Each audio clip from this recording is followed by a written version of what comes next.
ఈ జన్మలో భార్యాభర్తలుగా ఎందుకు అవుతారు? పూర్వజన్మ రహస్యం. ఈ ప్రపంచంలో ప్రతి బంధం ఒక రహస్యమే. ఎందుకు మనం కొంతమంది వ్యక్తులను ప్రత్యేకంగా ఇష్టపడతాము? ఎందుకు కొన్ని సంబంధాలు కావాలని మనసు పట్టుబడుతుంది, అలాగే మనసు వదలదు కూడా? ఇది యాదృచ్ఛిక మా అంటే అస్సలు కాదు. మన జీవితంలో భార్యాభర్తలుగా కలవడం కూడా ఓ కారణంతోనే జరుగుతుంది. అదే గత జన్మల కర్మ ఫలితం. మన హిందూ ధర్మ గ్రంథాలు, ఉపనిషత్తులు, పురాణాలు అన్నీ ఒకటే చెబుతున్నాయి. ఈ జన్మలో మనం ఎవరిని కలుస్తాము, ఎవరిని ప్రేమిస్తామో, ఎవరి జీవితంలో భాగం అవుతామో, వాళ్లతో బంధం ఎలా ఏర్పడుతుందో అదే గత జన్మల ప్రభావమే. భార్యాభర్తల బంధం అనేది కేవలం శరీర సంబంధం కాదు. అది ఆత్మల మధ్య ఏర్పడే బంధం. పూర్వజన్మలలో తీరకుండా ఉన్న భావాలు అంటే ప్రేమ, బాధ, బాధ్యత లేదా రుణబంధం ఇవే మనలను మళ్లీ కలిసేలా చేస్తాయి. ఉదాహరణకి ఒక యువతి గత జన్మలో తన జీవితాన్ని పూర్తిగా తన భర్త కోసం అర్పించింది. కానీ ఆ వ్యక్తి ఆమెను అర్థం చేసుకోలేదు, బాధ ఇచ్చాడు. ఆమె ఆత్మలో ఒక విషాదం మిగిలింది.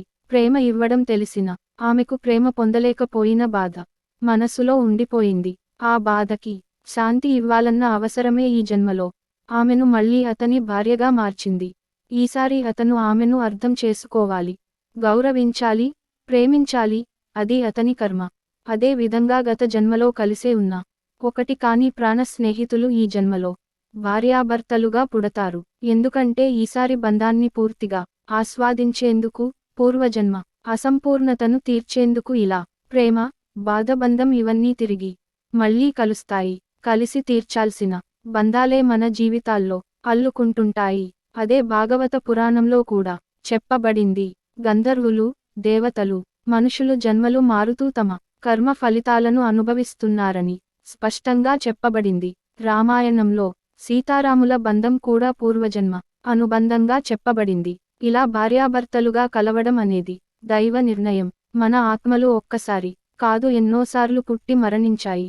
ప్రతి పుట్టుకలో ఏదో ఒక బంధం, బాధ్యత, ప్రేమ, ద్వేషం ఇలా ఒకటో లేక మరొకటి కొనసాగుతుంది. ఈ జన్మలో మన భార్య కావడం అనే బంధం అది ఆమె గత జన్మలో మనకిచ్చిన ప్రేమకు ప్రతిఫలం కావచ్చు, లేకపోతే మనం ఇచ్చిన బాధకు పరిహారమైన బాధ్యత కావచ్చు.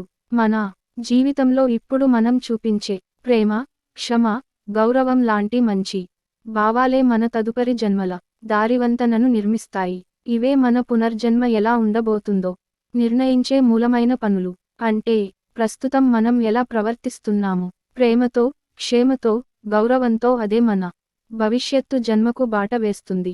మన పునర్జన్మయోగం శుభ్రంగా ఉండాలంటే మనం ఇప్పుడు చేసే కర్మలు మంచివి కావాలి.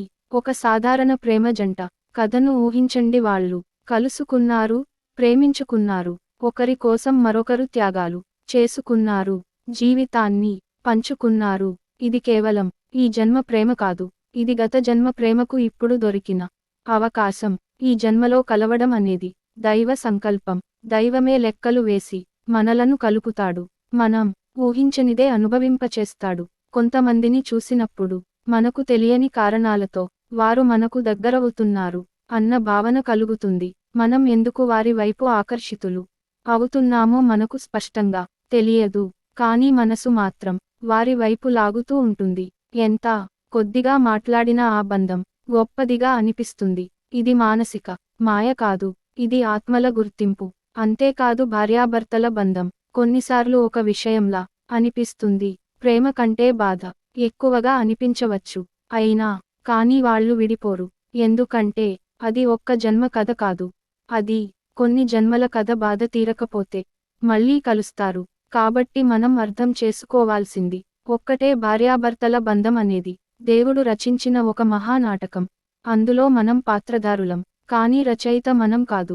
మన చేతుల్లో ఉన్నది కేవలం ప్రేమించటం, క్షమించటం, పరస్పర గౌరవాన్ని పెంపొందించటం, ఒకరిపై మరొకరి బాధ్యతను సక్రమంగా నిర్వర్తించాలి. ఈ జన్మను ఒక మేలైన పాఠంగా మార్చితే తదుపరి జన్మలో మనం మరింత ఆత్మశుద్ధితో బంధాలను అనుభవించగలం. ఇంతటి పవిత్రమైన బంధానికి ఆధారంగా గత జన్మల తీరని కథలు ఉండవచ్చు, కానీ మనం ఇప్పుడున్న ఈ జన్మలో ప్రేమతో జీవితాన్ని ఒక అర్థంతో నింపితే అదే నిజమైన మోక్షానికి మార్గం. మన బంధాలను పునర్జన్మల వెలుగులో చూడండి, ఆ అర్థం మన జీవితాన్ని మారుస్తుంది. మీ జీవితం వెలుగుతో నిండిపోవాలని మనసారా కోరుకుంటూ, ఫ్రెండ్స్, ఈ వీడియో గనుక మీకు నచ్చినట్లయితే ప్లీజ్ లైక్ చేసి మీ ఫ్రెండ్స్కి షేర్ చేయండి.